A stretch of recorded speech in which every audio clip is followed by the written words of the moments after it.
পাক তাদের মর্যাদা বাড়ায়া দেয়।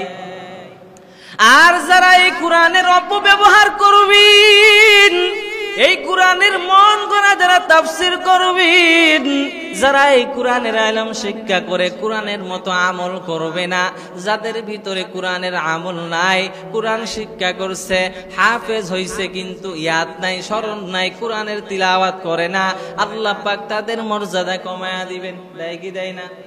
যারা কোরআনের হাফেজ আলেম, আল্লাহ পাক এই কোরআনের দ্বারাই মানুষের সম্মান বাড়ায় দেয়।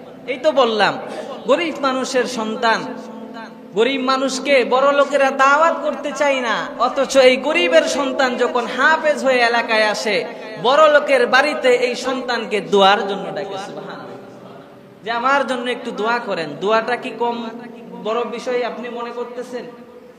বড় বড় ধনী ধনী মানুষেরা যদি বলেন আমার নাজাতের জন্য দোয়া করেন, তাও গরিব লোকের একটা সন্তানকে কিসের কারণে